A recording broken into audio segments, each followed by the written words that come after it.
All Sweet, episode 7, the last episode for the year. I'm talking like I've done so many. You've done 7 episodes, babe. You've recorded 7 times. Actually, no, I've recorded probably 10 times because I think 3 of the episodes failed, so I had to do them again. But as far as the public know, you've recorded 7 times. You're here doing a big summary of your year. I'm being lazy. I'm not even filming this episode. Usually I film it in hopes I'm going to get little visual tidbits that I can share on Instagram or TikTok so 30 people can like the videos. I was too lazy this week. I was having issues with... I'm always having tech issues, man. The tech issues don't stop. The companies are in cahoots with each other. I was trying to back up previous episodes of the podcast, and doing this, I opened up an old hard drive of mine, and turns out a short film I made a couple years ago doesn't exist anymore. Spent a few $1,000s on this short film. Now it's all gone. I've got the footage and the audio, luckily, but this thing took me weeks to edit. Like, I was at it for hours and hours and hours of editing, and then had to get someone to color grade it. My brother did the audio. Like, it was a pretty decent production. So when I lost the file, I was like, oh man, I wanted to cry. You'll see tech makes me cry a lot. And I'm someone who's good at technology. Like, I don't know, I can do nerd things. My brain just works in that way. But yeah, thought I lost the film, nearly cried, had to download a version that I uploaded to YouTube, downloaded in MP4, then re-exported in 4K. Spent $100 on a retrieval software to try to retrieve the files. So basically, I was like, man, I'm not filming anything today. I'm staying in my pajamas, no makeup, the hair's going in a bun. The next 48 hours are concentration mode. I'm not here to gussy up. I can't put makeup when I'm stressed trying to sort between hard drives and computers and files. Like, you don't really see a pretty IT guy, do you? I'm in IT guy mode at the moment. And besides, it's got to be a recap episode in certain bits. Usually when I do film, it's because I'm expecting to get clips from the episode. I'm not getting any clips today. I don't think I'm getting anything that's worthy to be clipped on the Instagram or for TikTok to generate new leads. So we're going to keep this episode, talk about the year, what has happened, what goals I had set for myself, what I achieved, what I didn't achieve. I won't be setting goals for next year. Well, I will be, but I won't be making them public because I do believe in the evil eye. And as I've said historically, for some reason, whenever I go tell someone about a plan or something I'm wanting to do or something that's going well, it always goes bad. And I tested this theory this year. I received 2 very huge screenwriting opportunities, which I'm so glad to have received now. It's nice to sometimes receive validation for the things that you do, and to remind you that sometimes when you've got a particular goal or your eyes are set on something, when you do get awarded with something or a particular opportunity handed to you, it reminds you that, okay, I'm clearly working in the right direction. And when I applied for these 2 opportunities, I told nobody. There were 2 things I just applied for. I put in the applications and forgot about it. And both of those opportunities came back with favorable results. And I attribute that to having not told anyone that I was applying for said things. And then there have been a few other things this year that I did share with people, I did tell people about, and they went to shit very quickly. So I believe that is a thing. I believe the evil eye is a thing.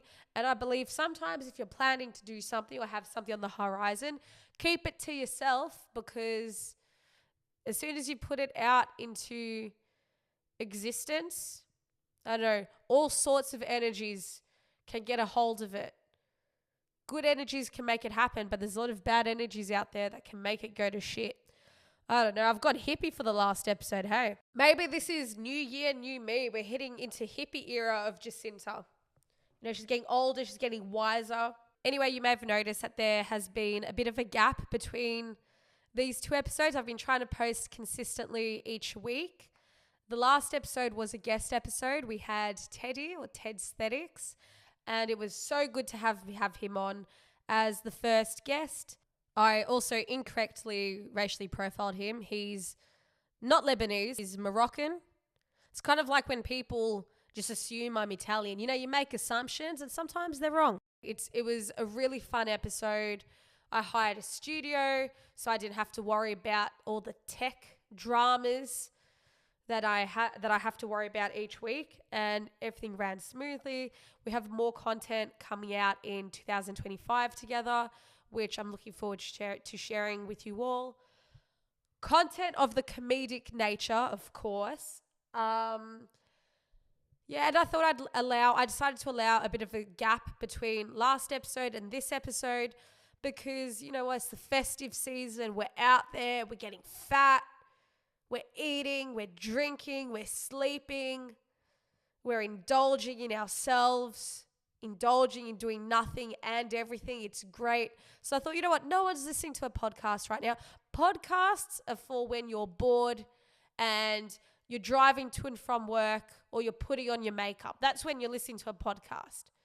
You don't have time to have... No one's sitting around at the Christmas table playing me talking for 40 minutes. I mean, if you do, let me know because you guys are deserving of something. I don't know what, but something. So this will be the last episode for the year. But you know what? We'll talk about the week I've had during my short time off. I gave myself long service leave from the podcast I've done 7 times. I've actually done it 10 times, but that's only because I had to reshoot a few episodes. But giving myself a small break to recoup, regather, and keep the content interesting. So what went on? I did a music gig last week. I filled in for a band called the Mercy Kills, who are an absolutely phenomenal brand. See, do you see what happens? You take the girl out of advertising, but you can't take the advertising out of the girl. They are a sensational band. I have known of them for probably over 10 years now, to be honest. Back in the day when I used to sneak into music venues pretending I was 18 years old, watching bands and aspiring to be in a band. And isn't it funny how life works kind of full circle? Actually, because I remember I actually sent a message to the bass player from that band when I was 16 saying how much I admired the band and admired seeing her as a female bassist. I loved their image and just all those things. It was a real long-winded email, long-winded Facebook message, which I'm too embarrassed to go look back on it because I don't know. It's just there's something cringe when you read back at what you write. Like, this is me. This is how I used to speak.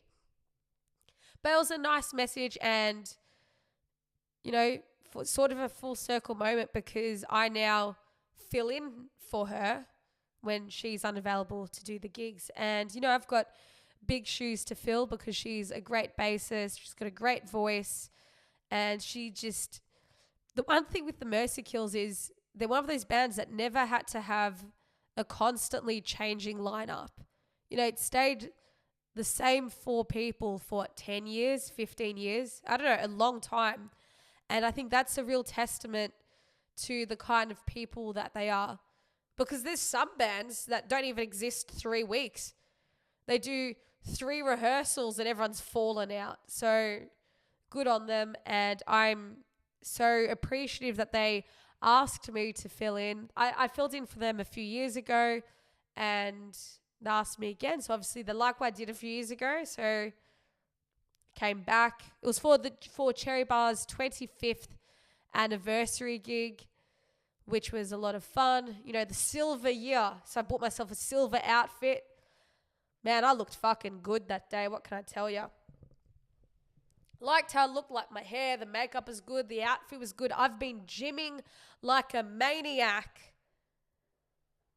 so I can ensure that when I wear these outfits, you don't see various rolls dangling from my back. And it's paid off. I think I looked good. Got some nice videos. Unfortunately, they were all uploaded to stories, so the videos can just live on in my head.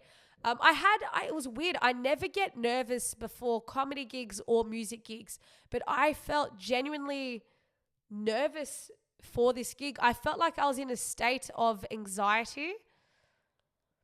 Like, I don't know, it was weird. Like, and the others felt the same. And I think there's multiple layers to that. Firstly, the band themselves hadn't played in a year.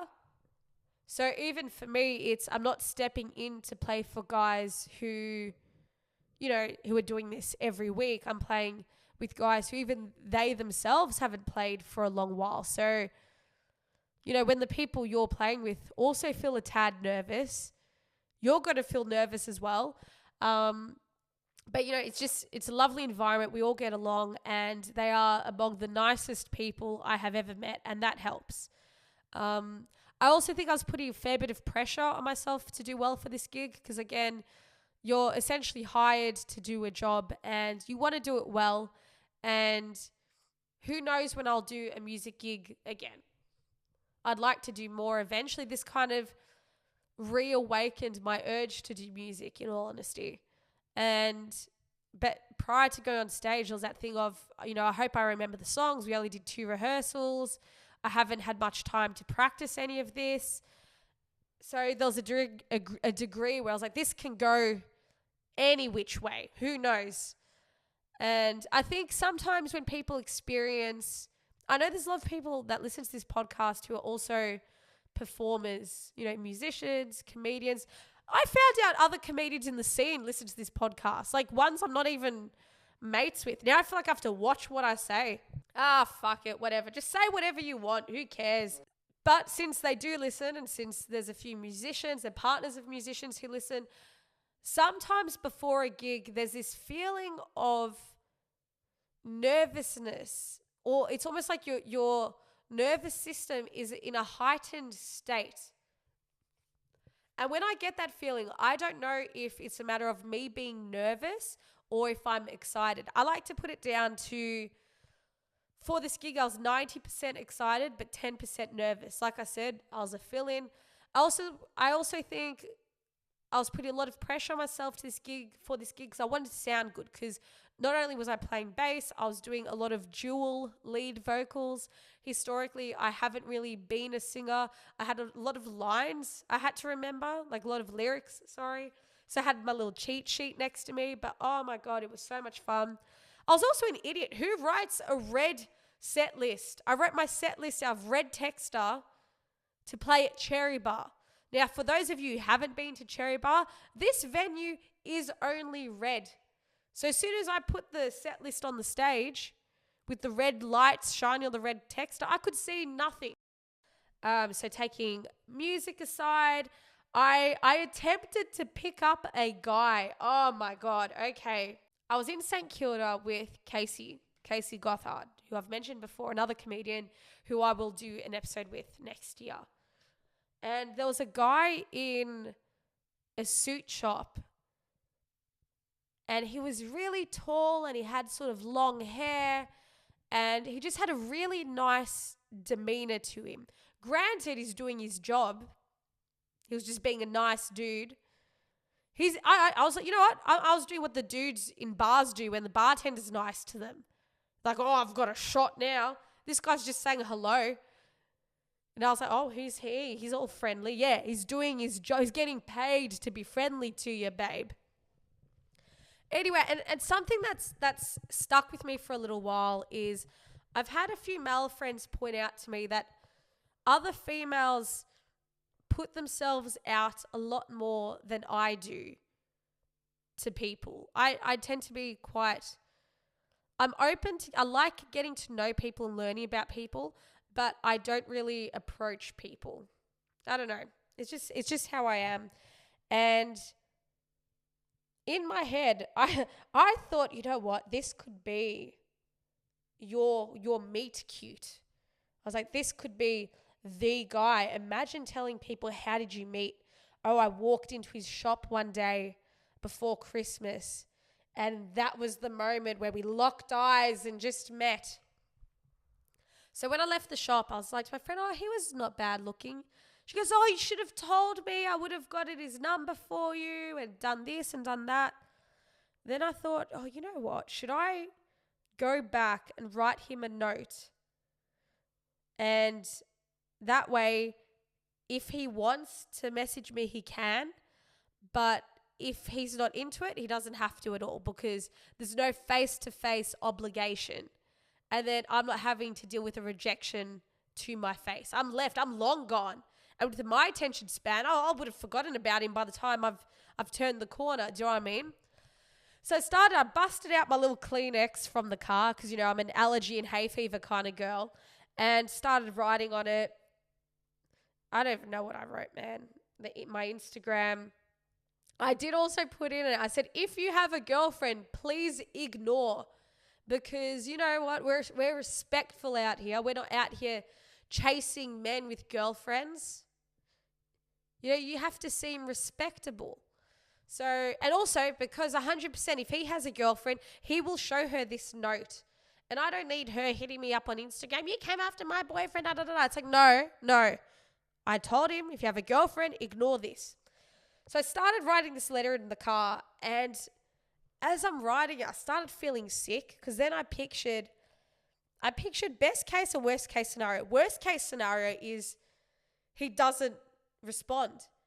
And that also feels like the best case scenario, because if he doesn't respond, I'm not obliged to hang out with this person, because I know me.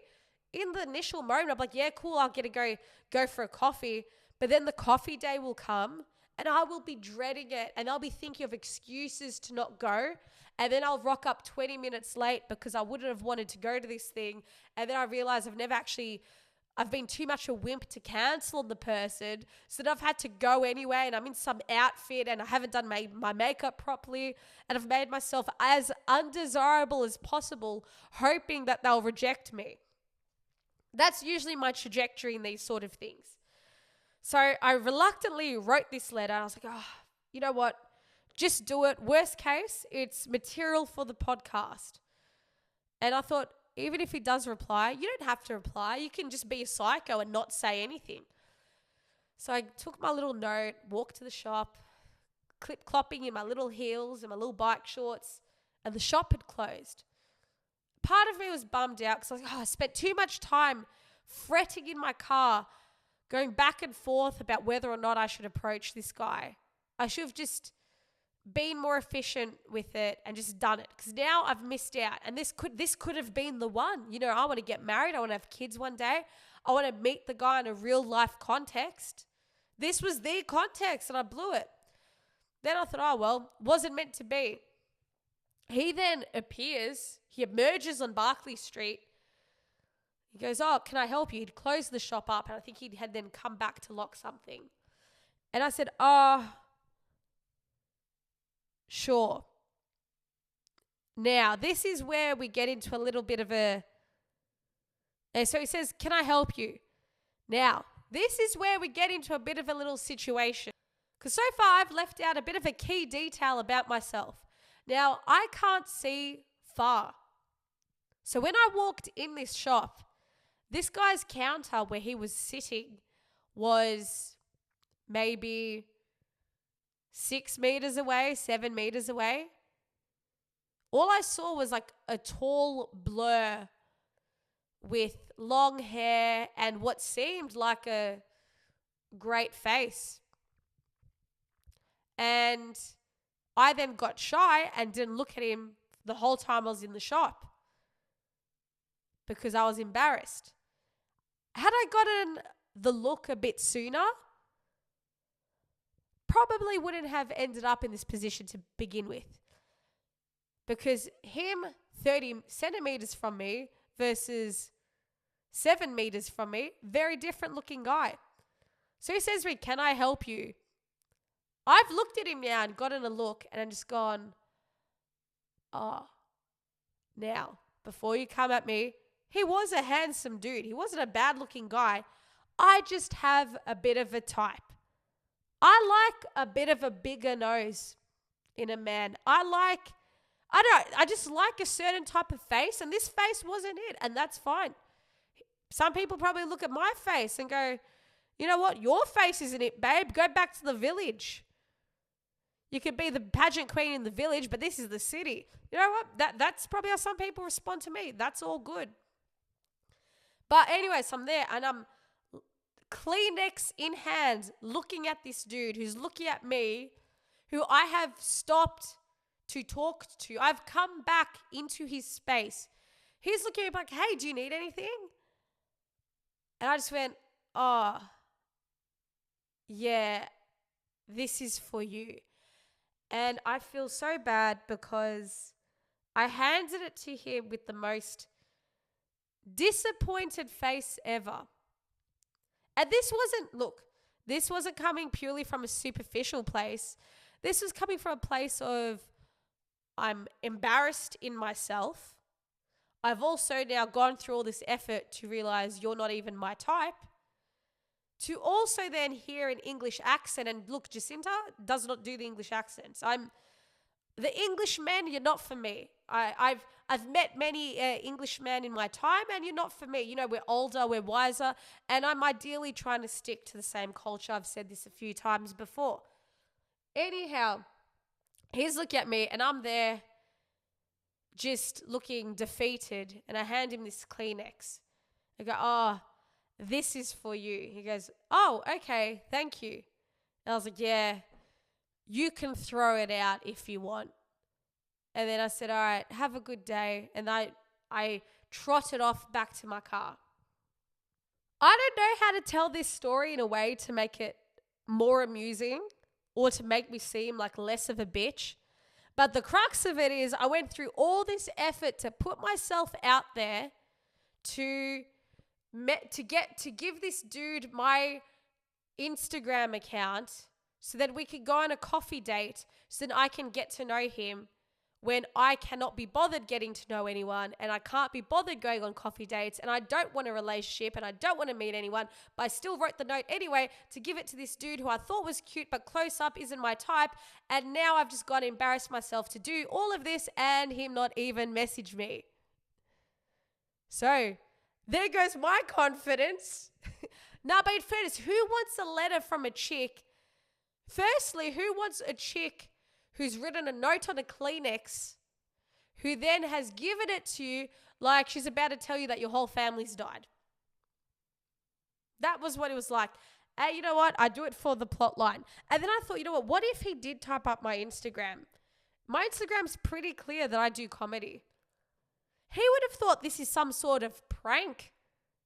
He wasn't going to, so of course he wasn't going to then reach out to me. And I told a friend of mine, he goes, you're being desperate. I'm like, all right, I'm being desperate.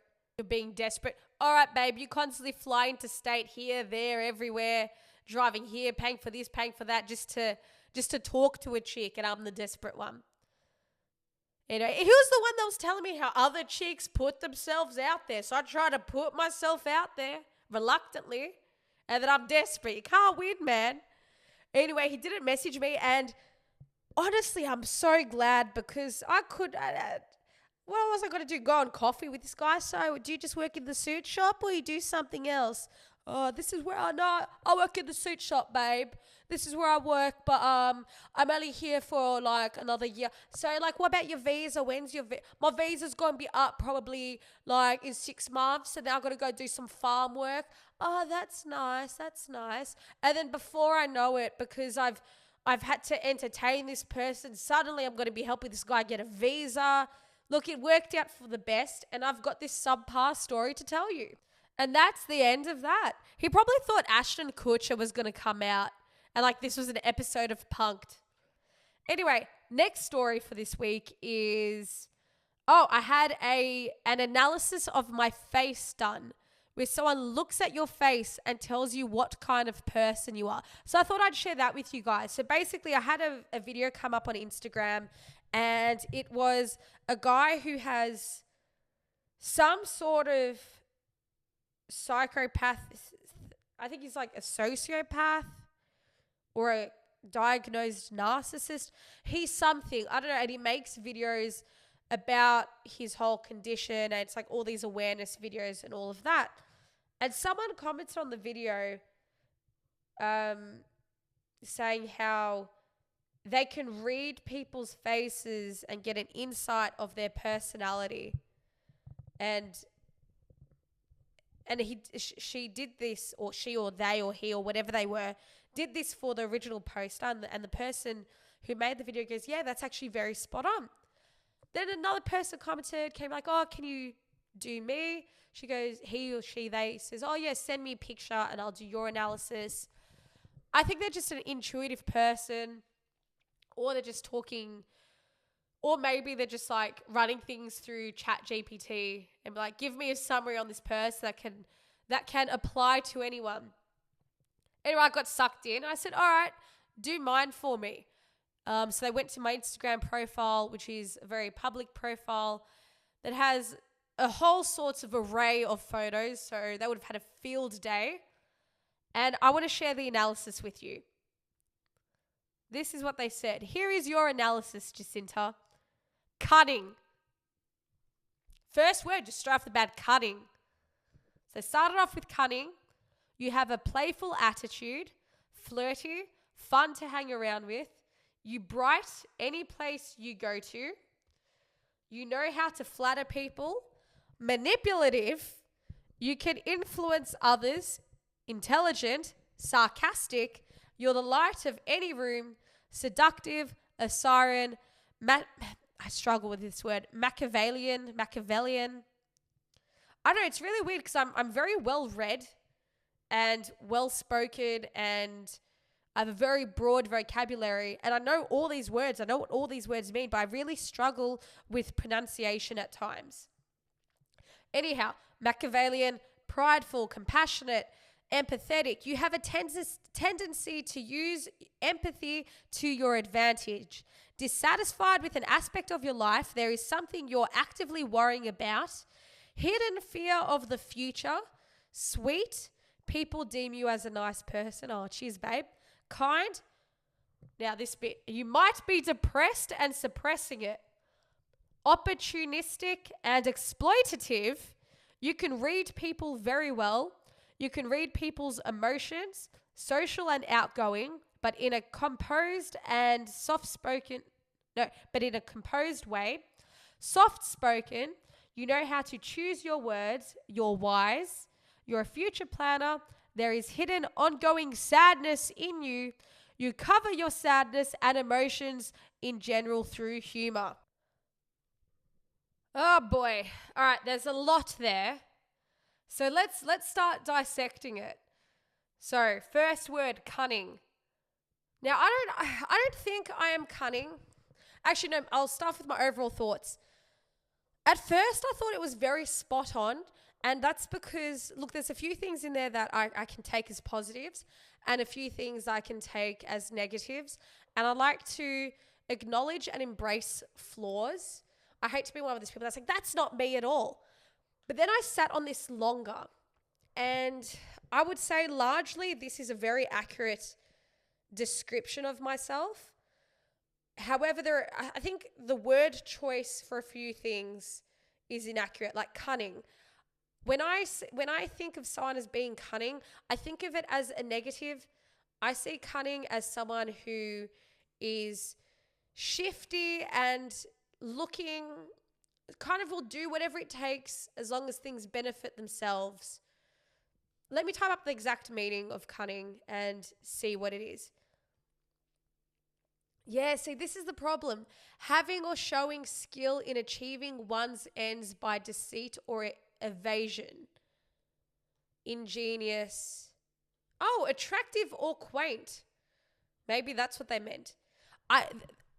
So this is what's interesting, because I know I'm a very strategic person. Everything I do, most things I do are very calculated. And when I say that can be seen as a negative trait. someone who's calculated, but I'm never calculated in a way that will take advantage of someone else. Actually, when I do think in terms of strategy, or when I am calculated with something, I also like to see how I can do things in a way that can benefit people that are important to me. Like, naturally, that's where my brain goes. Like, let's say, all right, really good example is the podcast. Obviously, the podcast is something that I'm doing for myself, and there's a lot of strategy behind why I'm doing it and where I'm planning to take it. But a big part of that is my brain also goes, well, if I can get this to a certain point, then I can have my friends on it, then my friends can get exposure and all this and all that. So I am very strategic and calculated, but it will never be in a way to deceit or evade someone. Like, so I don't know about that one. I think strategic would have been a better word. You have a playful attitude. Sure, I think I'm pretty.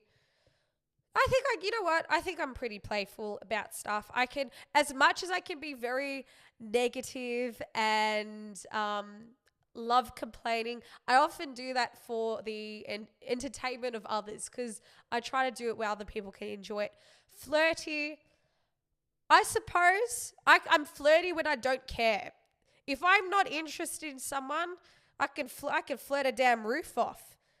But I'm not good at someone flirting towards me. I'm not good at it. Like, I'll flirt my way through situations. Maybe that's where the cunning comes in. But I'm no good at someone flirting with me, man. Like, I had some guy recently, he was American with Chilean background, started speaking to me in Spanish just while we were all out. While most chicks would be like, oh, that's so hot, I said to him, I feel like you're about to scam me. I feel like you're about to scam me, or like I'm being trafficked listening to you speak Spanish to me. Fun to hang around with. I mean, you guys those who know me can decide. You bright any place you go to. You know how to flatter people. I do. I do know how to flatter people, and I do that because I like giving people compliments, because I think,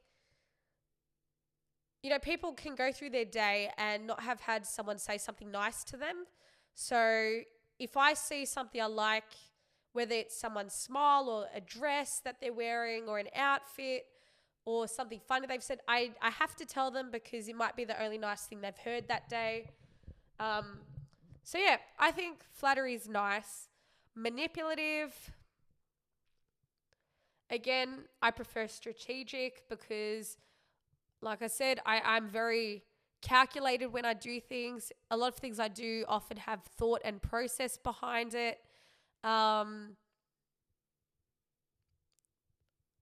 when I do, I don't know, I can say this confidently, and people who know me personally, I think, will vouch for this. I will never manipulate a situation to only benefit me if it's going to be at the cost of someone else. Because then I don't know, I just don't feel good doing that, and I don't really think in that way. You can influence others. Yeah, look, I can. Intelligent. Cheers, babe. Sarcastic. Who would have thought on that one? Hey. You're the light of any room. Oh, man, I feel egotistical reading this out. Seductive. A siren. I have a very pointy face. That's quite siren-like. Machiavellian. All right. I have an idea of what this means, but again, cunning, scheming. It's basically another word. Cunning, scheming, unscrupulous, especially in politics. What if my Instagram would have given that off? Maybe because I'm wearing a lot of leather or something. I don't know. Prideful, compassionate, prideful. I don't think I've ever felt pride about anything. Compassionate, empathetic. You have a tendency to use empathy to your advantage. Maybe there's a degree of, people I have found over the years, people can trust in me very easily and they open up to me very easily, and people become trusting in me and then have historically wanted to work with me on things. And I don't know, maybe that's what that means. This is what I love now. I've gone from you have a tendency to use empathy to your advantage to dissatisfied with an aspect of your life. Now, I can't necessarily pull out what it is that I'd be dissatisfied with. I think I'm a person that's no good with stagnation. I'm no good with feeling content. And sometimes I have struggled with that feeling of the fact I can never be content in things. At times feels like a bit of a curse because you're always trying to move forward and do something, and you're never just 100% in the present and happy with what you're doing. There is something you're actively worrying about. Okay, so I'd say that could be, I really would like to have a family of my own one day.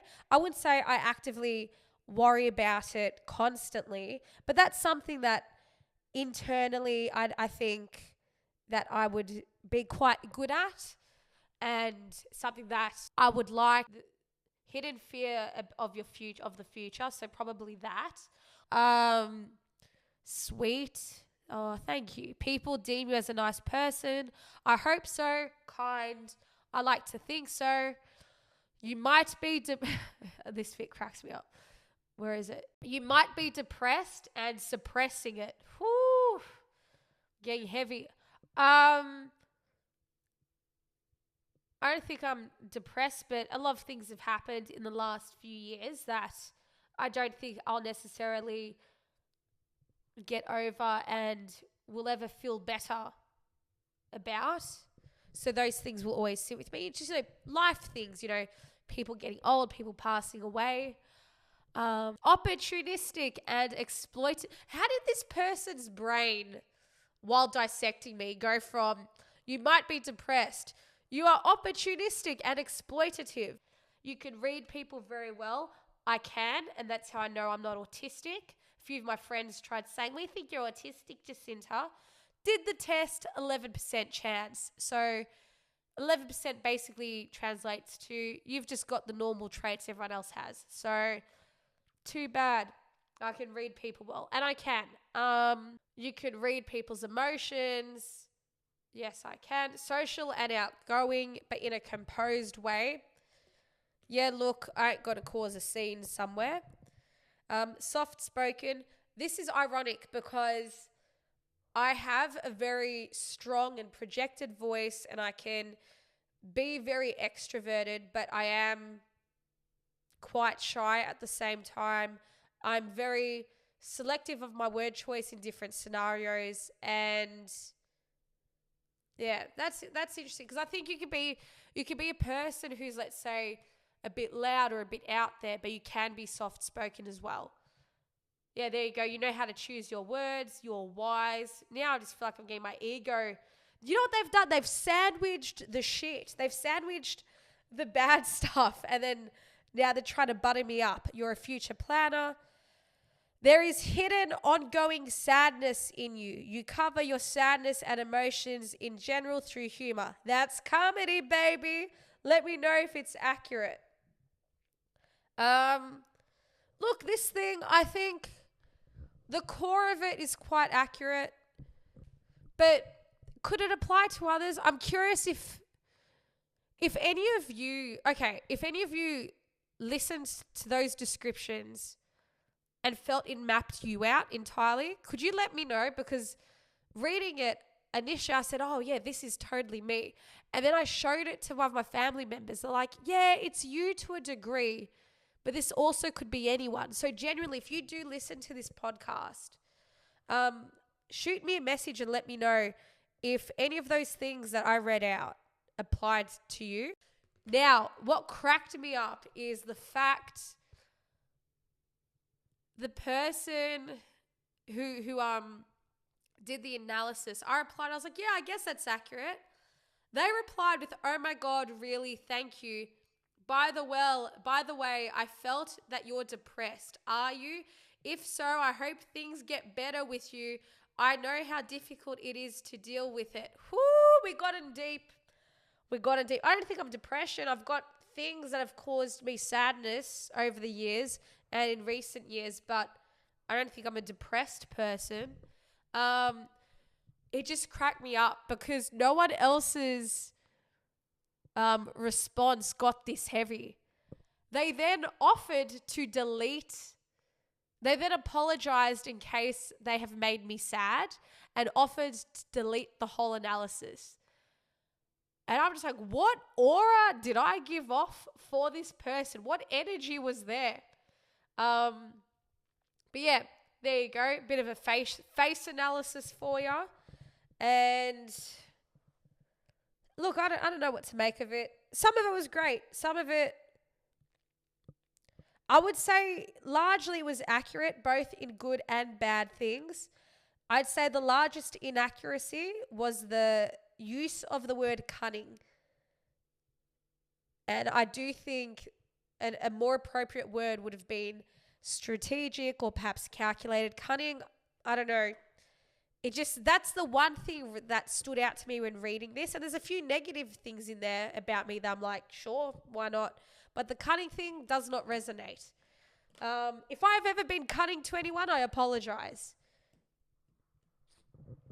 God, I've been going for nearly an hour. This is like an end of year special at this point. So I think I'm going to wrap this up with the notes. This feels like a very self-indulgent episode. I guess it is to a degree because I'm doing a recap episode. God, she has 1 week where she's not doing she has 1 week where she's got a guest and isn't talking about herself. Now she's self-indulging. God. All right, 2024 accountability list. This is what I wrote earlier in the year. Number 1, top of the list was promote a dinner with money. Try every avenue. This was the short film that I did that I never released. What's hilarious about this list that I found, none of this is scripted, by the way. I just found this list the other day. I was like, oh, I'll talk about that on the podcast. And coincidentally realized I've lost the film. Because of me losing the film and realizing all I had was the YouTube link, it made me go into a huge panic because I was like, I don't want this to be like some lost footage, archived thing / a big waste of money. So I got the film and I've started posting it on Reddit and posting it on all these platforms out of fear that I'll lose the file and it will never see the light of day. The fact this was number 1 on my to-do list and I never did it, I didn't promote the film, I just had it sat on my computer, and then just the way of the universe, with 3 days left of the year, I was forced to promote it. I don't know, something funny about that. It's funny, I don't know, it's just funny how the world works with stuff. And like I said, I didn't revisit this list at any point throughout the year. Next thing was start a podcast. Again, I waited till October, but I started it and I've been consistent with it and I intend to be consistent with it. Next one was finish writing and publish. I'm not going to say the title, but it was a rom-com novel I was writing. I haven't worked on that at all this year.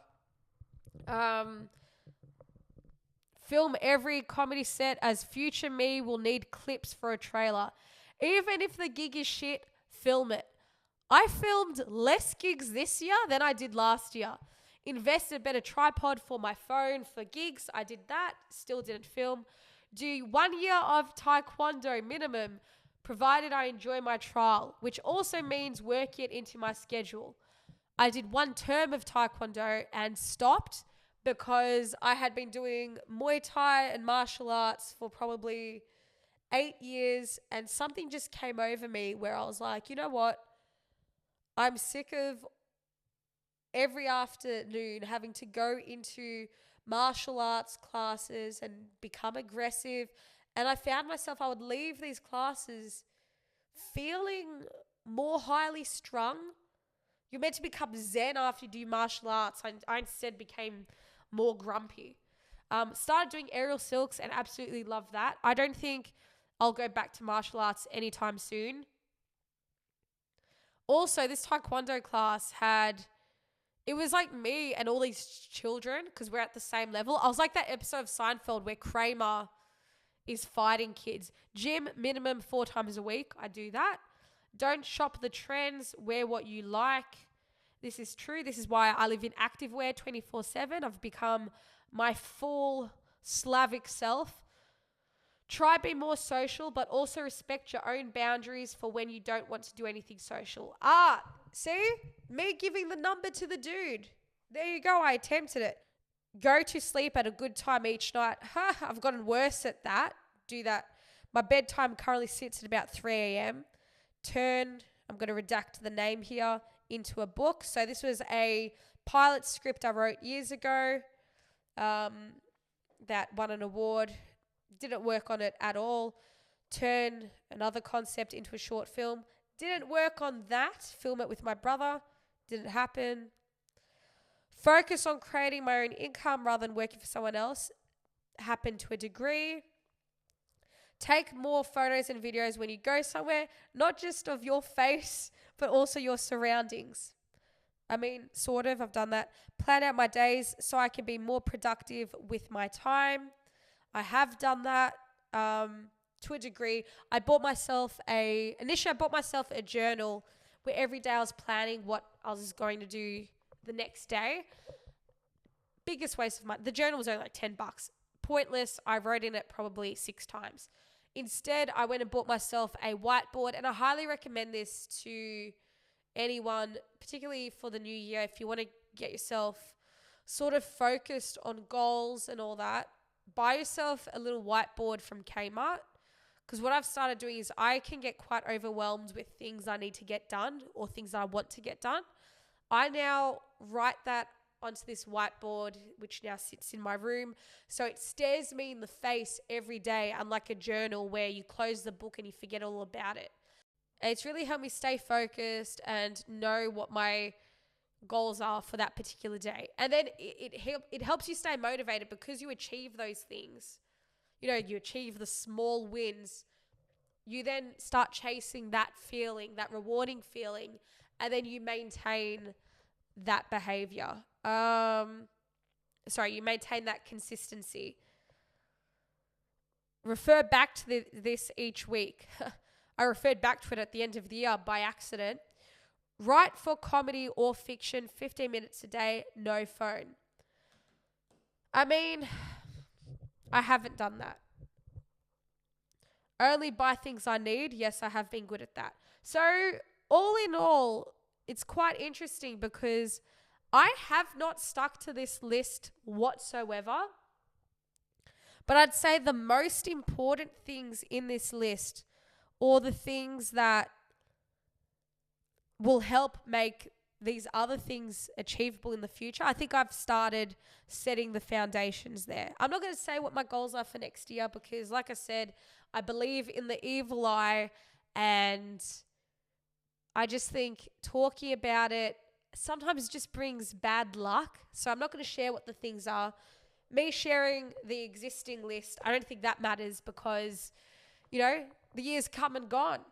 I think in terms of 2025, the main thing for me is maintaining consistency with these new habits I've set for myself in terms of mapping out what my day looks like and staying committed to the podcast. They're the main things. And I'm happy to share those things with you because they are things that I'm already doing. Everything else I'm going to keep to myself. And I guess for everyone who's listened, and I just want to say a huge thank you. You know, I really, really did not want to do this podcast, hence why it took me so long to get it started. And it is something I actually really enjoy doing now. And I hate how much this has turned into a very me kind of episode. I feel a bit grot about it, in all honesty. But I just want to say I really want to thank you guys because my main thing with this podcast is whatever I create, I want it to be enjoyable for people who listen. And I have received some very nice messages from people. I've also had a lot of people come up to me, tell me that they listen to the podcast. And I know I say it a lot, but I'm highly appreciative because like I said, I'm someone who's absolutely no one. No one has obligation to listen to this, but you guys do. And I really do appreciate it. And this is only the start of it. I want to make this better and bigger and make the episodes better so you guys can keep listening. In terms of 2025, in terms of the end of the year, I hope you all have had a lovely Christmas or whatever it is that you guys celebrate. And if you don't celebrate, whatever you do, I hope you've enjoyed this festive / holiday / summery time. And if it's not a summertime wherever you are, well, I hope you're enjoying whatever you're doing. Stay safe. Love the people that you love. Don't be a prick. And going into next year, I wish you all best of luck with whatever you guys want to achieve for yourselves. Remember, it's the small wins that reward you. And if you can keep chasing that feeling that you get from those small wins, the bigger wins will be around the corner. God, she's a podcaster. What can I say? Anyway, guys, thank you so much. That's the end of 2024 and the end of this episode. I'll catch you guys in the new year.